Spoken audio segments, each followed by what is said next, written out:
अखिल भूमंडलीय सर्वश्रोमणि मुनि समाज के संस्थापक आदि मुनीश्वर योगेश्वर सद्गुरुदेव शिव मुनि महाराज की जय। उपस्थित मुनि वृंद, साधु सज्जन वृंद, संत वृंद, साधक वृंद, आध्यात्म ज्ञान के जिज्ञासु और प्रेमियों, सभी श्रोता वृंद, आप सभी को मेरा कोटिशः नमन, सप्रेम जय जीव। तो आध्यात्मिक चर्चा चल रही है और हम लोग हर रोज सद्गुरुदेव की कुछ किताबें पढ़कर और उसी पर चर्चा करते हैं। चर्चा चल रही थी सद्गुरुदेव शिव मुनि महाराज रचित ग्रंथ मनुष्य की महिमा ईश्वर की नहीं, इसी पर चर्चा कर रहे थे, जो पूरा हो गया है ना। तो बहुत बड़ी बात है, इसी पर थोड़ा सा बातचीत करके आज यह वो चर्चा खत्म हो गया, समझ लीजिए। सद्गुरुदेव की महिमा से हम लोग को यह मालूम हुआ कि मनुष्य महान है, सर्वश्रेष्ठ है। 84 लाख योनियों में सर्वश्रेष्ठ है मनुष्य, है ना। तो 1,84,00,000 मैंने नहीं लिखा है, वास्तव में आकर 4,84,00,000 है ना।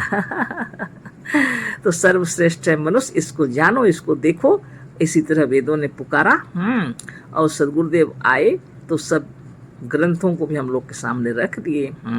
उनको कोई ग्रंथ पढ़ने की आवश्यकता नहीं थी, है ना, लेकिन हम लोगों के लिए ग्रंथों को पढ़े, बतलाए किस ग्रंथ में कहाँ पर लिखा हुआ है ना। इतना परिश्रम किए सद्गुरुदेव, हम लोग को ब्रह्म ज्ञान बताने के लिए ही आए थे, है ना। तो ये तो उपसंहार के रूप में हम इसको कह रहे हैं। सद्गुरुदेव शिव मुनि महाराज की जय। जब तक हमारा अंतर्मन शुद्ध नहीं हो जाएगा, जब तक हम अंधविश्वास में जकड़े होंगे, तब तक हम स्वरूपस्थ नहीं होंगे। इसलिए इतना मेहनत करके सद्गुरुदेव किताबों की रचना करके चले गए हैं, है ना। तो भजन ज्ञान गीता भजन संख्या 5, उसको आप पढ़िएगा तो आनंद विभोर हो जाइएगा, है ना। हम यूं ही सुना दे रहे हैं थोड़ा पढ़ करके। यूं भजन बहुत सुंदर है ना। इनके विचार की, गुरुदेव की महिमा, मजहबी नखरे हैं उस पर मत पढ़ो बोल रहे हैं, है ना। मजहबी नखरे में मत पढ़ो। जैसे जितना भी अभी किताबें पढ़ रहे हैं सब में वही मजहबी नखरों से हट जाओ, यही बता रहे हैं। और गुरुदेव की वाणी भी वही है, ज्ञान में ही शक्ति है, आत्मज्ञान ही सबसे बड़ा ज्ञान है। अंधविश्वास छोड़कर अपने भीतर का शब्द सुनो, तुम्हारा सच्चा पथ प्रदर्शक तुम्हारे भीतर वर्तमान है ना। निश्चित रूप से चेतन मन के अंदर में चिंतन चलते रहते हैं, लेकिन गुरुदेव कह रहे हैं स्वरूपस्थ होने के लिए बाहर की चिंताओं से हटना पड़ेगा और आत्मचिंतन में लग जाइए, है ना। तो यहीं पर भजन ज्ञान गीता भी थोड़ा पढ़ लेते हैं, है ना। मजहबी नखरे मत भूलो, मत भूलो मजहबी नखरे में, मत भूलो, मत भूलो मजहबी नखरे में। कोई ऊपर कोई नीचे बतावे, कोई माटी कोई पत्थरे में। मत भूलो,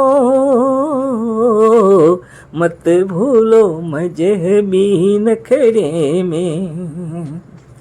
कोई मंदिर कोई मस्जिद ढूंढे, कोई पानी कोई कचरे में। मत भूलो, मत भूलो मजहबी नखरे में। निराकार साकार कहे कोई, सभी पड़े हैं झगड़े में। मत भूलो, मत भूलो मजहबी नखरे में। देखा नहीं सुना है सबने, कारण यह सब रगरे में। मत भूलो, मत भूलो मजहबी नखरे में। पहुँचे नहीं पता नहीं पाए, सब लड़ते हैं डगरे में। मत भूलो, मत भूलो मजहबी नखरे में, शिव को भूल गए सब इत उत चंदन पोथी पगरे में। मत भूलो,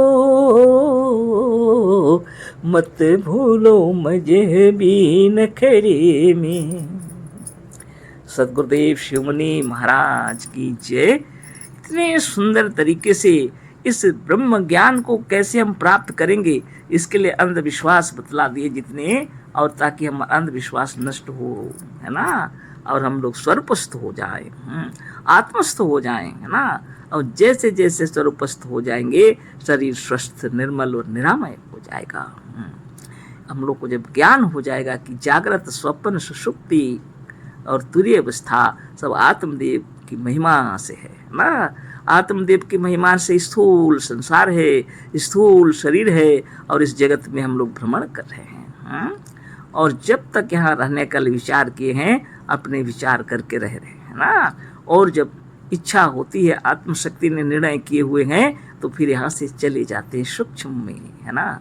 और कभी कभी अपनी इच्छा होती है तो अधिक काल तक रह सकते हैं, और यदि इच्छा हुई जाने की तो क्षण में जा भी सकते हैं।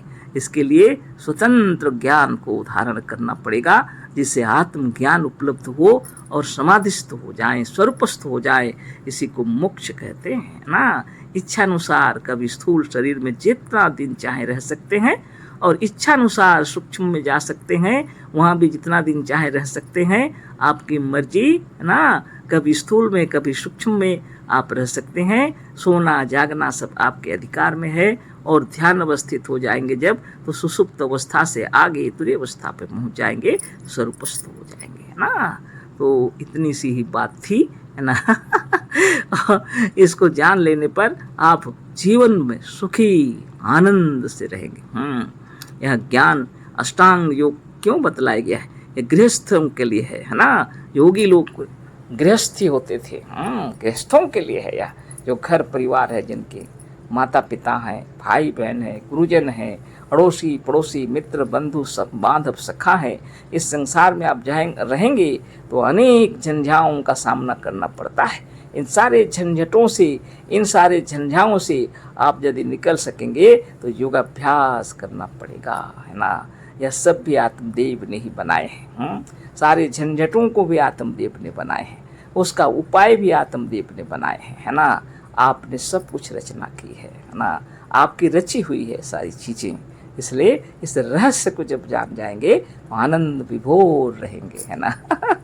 तो बहुत बड़ी बात हुई है। और हम लोग मनुष्य की महिमा ईश्वर की नहीं पढ़ लिए, और हर प्रकार से ज्ञान हो गया। और फिर कल परसों कभी फुर्सत होगी तो दूसरे और चर्चा करेंगे, है ना। तो आप सभी योगाभ्यास करें। यम नियम आसन प्राणायाम प्रत्याहार धारणा ध्यान समाधि अष्टांग योग का व्याख्या कर करके सदगुरुदेव बतलाए हैं। सभा सत्संग में जाते रहिए और बराबर साधन कीजिए। आज इतना ही। सब प्रेम जय जीव। सदगुरुदेव शिव मुनि महाराज की जय। अशेष धन्यवाद।